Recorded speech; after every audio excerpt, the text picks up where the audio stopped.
nama saya Dina Rahma Putri dengan NIM 2330203021.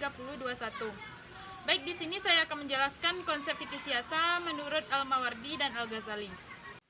Yang pertama, Al-Mawardi. Konsep fikih siasa Al-Mawardi memiliki kekhususan yang sangat penting dalam pemikiran politik Islam, terutama terkait sistem pemerintahan dan kepemimpinan. Berikut penjelasan panjang mengenai kekhususan tersebut. Yang pertama, konsep imamah atau khilafah sebagai sistem pemerintah. Al-Mawardi memandang sistem imamah atau khilafah sebagai institusi yang ideal untuk menyelenggarakan negara Islam. Khalifah atau imam adalah pengganti Nabi dalam memimpin negara, menjaga agama, dan mengatur urusan dunia secara menyeluruh. Dengan demikian, kepemimpinan ini bersifat religius sekaligus politis, menggabungkan fungsi kenabian dan dalam tatanan negara.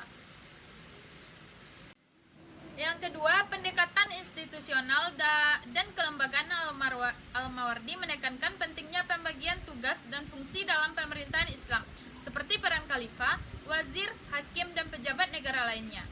Ia mengembangkan konsep pemerintahan yang terstruktur dan sistematis yang mencakup aspek legislatif, eksekutif, dan yudikatif sesuai dengan prinsip syariah. Yang ketiga, dasar filosofis dan sosial negara. Mengadopsi pemikiran klasik seperti Plato dan Aristoteles, Al-Mawardi menegaskan bahwa manusia adalah makhluk sosial yang membutuhkan negara untuk memenuhi kebutuhan bersama dan menciptakan ketentraman sosial. Namun ia memasukkan unsur agama sebagai kekuatan moral utama yang mengendalikan negara dan masyarakat. Yang keempat, kewajiban imamah dan dasar hukum. Menurut Al-Mawardi, kewajiban memiliki imam atau pemimpin dalam negara Islam adalah ijma atau kesepakatan ulama. Ia membahas dua pandangan terkait dasar kewajiban ini. Apakah berdasarkan akal atau rasio atau syariah, dan menyimpulkan bahwa imamah adalah kewajiban syar'i yang harus ditegakkan demi menjaga agama dan ketertiban dunia. Yang kelima, relevansi dan kontribusi pemikiran Al-Mawardi.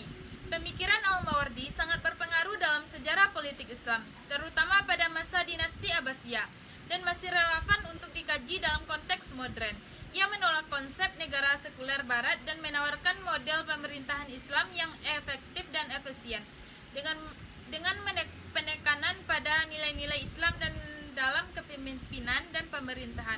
Singkatnya, kekhususan fikih siasa Al-Mawardi terletak pada pengembangan konsep ini, imamah sebagai sistem pemerintahan yang menggabungkan fungsi agama dan politik, prosedur pemilihan kepala negara yang demokratis menurut konteks zamannya, serta penekanan pada struktur kelembagaan yang sesuai syariah dan kebutuhan sosial umat Islam. Yang kedua, Al-Ghazali. Konsep fikih siasa menurut Al-Ghazali memiliki kekhususan yang menonjol dalam menggabungkan aspek teologis, moral, dan politik secara integral. Berikut penjelasan panjang mengenai kekhususan tersebut. Yang pertama, imamah sebagai keniscayaan syariah dan sosial. Al-Ghazali memandang imamah atau kepemimpinan bukan sekadar hasil pertimbangan akal semata, tetapi merupakan tuntunan syariah yang mutlak untuk menjaga ketertiban sosial dan agama.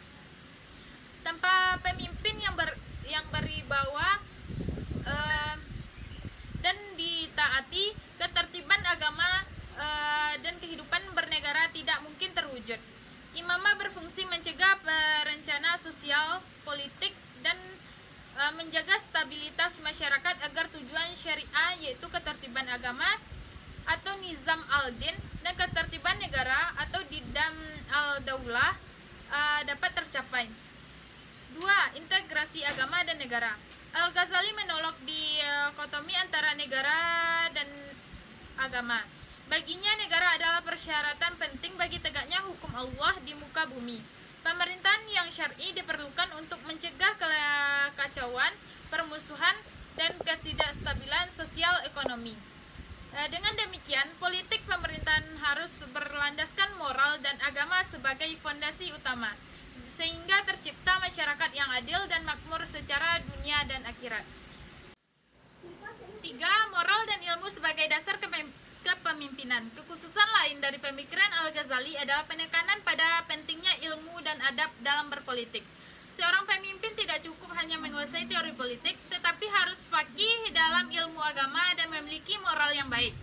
Reformasi politik menurut Al-Ghazali dimulai dari perbaikan diri sendiri. Yang keempat, prosedur pemilihan pemimpin Al-Ghazali juga menguraikan secara terperinci tentang siapa yang layak menjadi imam dan bagaimana prosedur pemilihannya. Berbeda dengan Al-Mawardi yang lebih menekankan aspek kontrak sosial dan musyawarah, Al-Ghazali menempatkan pemilihan pemimpin sebagai kewajiban syariah yang harus memenuhi syarat moral dan keilmuan serta mengutamakan kesinambungan dan stabilitas pemerintahan.